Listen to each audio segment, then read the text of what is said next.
Hello friends, मेरा नाम doctor गौरव अग्रवाल है। मैं बच्चों के हार्ट का डॉक्टर हूँ। I am a paediatric cardiologist working in Delhi.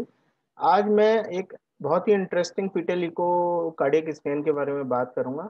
मैं पहले एक वीडियो में बता चुका हूँ, आज एक दूसरा स्कैन था तो मुझे लगा कि आप लोगों के साथ शेयर करना चाहिए। पहले मैं आपको नॉर्मल फीटल कार्डियक स्कैन जो लास्ट वीडियो में बताया था वैसे ही मैं इसमें भी बता रहा हूँ। ये जो है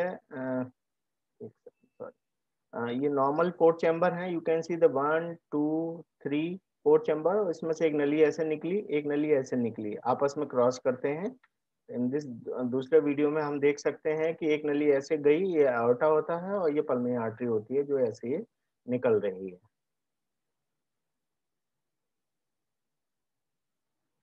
सिमिलरली उसमें ब्लड फ्लो अगर हम देखें ना, सब जगह ठीक है, कहीं कोई प्रॉब्लम नहीं है। ये तो होता है नॉर्मल। अब एक पेशेंट आया, 24 year old female, came from very far from Delhi, जो उत्तर प्रदेश से आए थे। उनका रजिस्ट्रेशन था, अभी मैंने 3 मई को ही ये देखा है। 21 हफ्ते 4 दिन की प्रेगनेंसी थी उनकी, फर्स्ट प्रेगनेंसी थी। और 2 बार उनका अल्ट्रासाउंड या सो कॉल्ड फीटल इको बाहर हुआ था। दोनों में, एक में था aortic atresia with query coarctation of aorta. Aortic atresia मतलब जो हार्ट की मेन नली होती है जो बॉडी को ब्लड सप्लाई करती है, उसमें पूरी तरह से बंद है। दूसरा, एक रिपोर्ट थी डीओआरवी, जिसमें एक चैम्बर से, राइट साइड के चैम्बर से, राइट वेंट्रिकल से दोनों नलियां निकल रही हैं। और there was no comment on pulmonary artery, lungs की नली पे कोई कमेंट नहीं था। वो आए ओपिनियन के लिए। उस पेशेंट को कोई डायबिटीज, मिसकैरेज वगैरह कोई हिस्ट्री नहीं थी। Repeat scan was done. तो ये वो रिपोर्ट है, पहली वाली रिपोर्ट है, जिसमें presence of hypoplastic atresia ascending aorta and aortic arch with small VSD.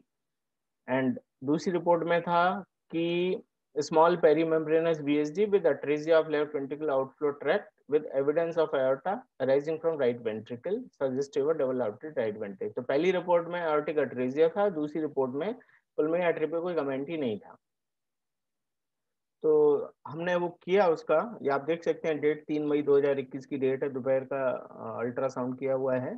ये हार्ट 4 चैम्बर दिख रहे हैं उसके, 1 2 3 4।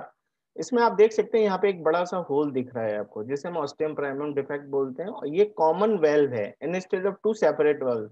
यहाँ पे एक अलग वेल्व होना चाहिए, यहाँ पे एक अलग वेल्व होना चाहिए, इसका एक कॉमन वेल्व है।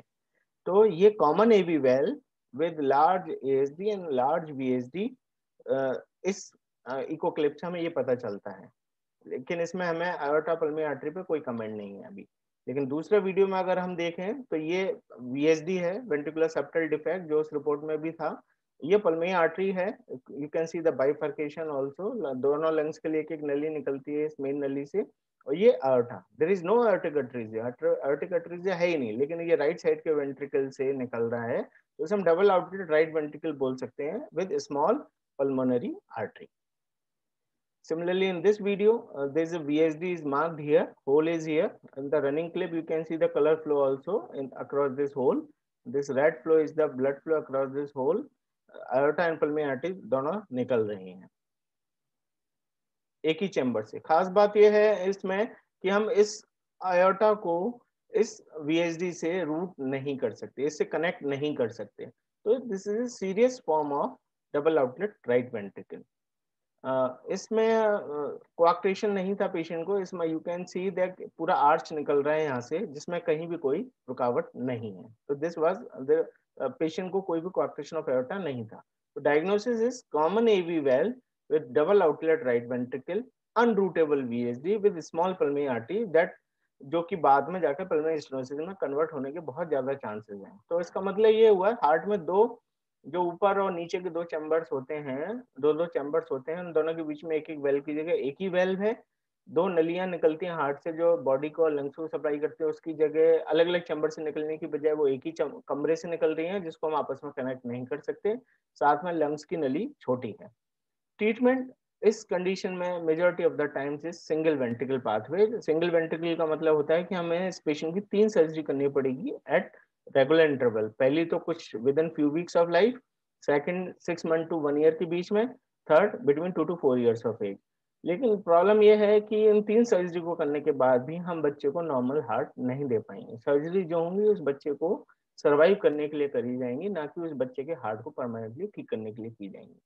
तो क्रक्स इज, जो पहले 2 रिपोर्ट्स थी वो दोनों रेडियोलॉजिस्ट ने किया था, क्योंकि उस सिटी में कोई भी पीडियाट्रिक कार्डियोलॉजिस्ट नहीं थे। प्रॉब्लम ये भी है कि अगर पीडियाट्रिक रेडियोलॉजिस्ट ने डायग्नोसिस ठीक बना भी लिया तो अल्टीमेटली पेशेंट को पीडियाट्रिक कार्डियोलॉजिस्ट से मिलना ही चाहिए और मिलना ही पड़ता है, क्योंकि वही डील करते हैं इन बच्चों के हार्ट की प्रॉब्लम्स को डिटेल में। तो ideally fetal echo should be done by a paediatric cardiologist, जो कि वहीं की वहीं उसके काउंसलिंग भी हो जाए और प्रोग्नोसिस भी एक्सप्लेन हो जाए। Thank you very much.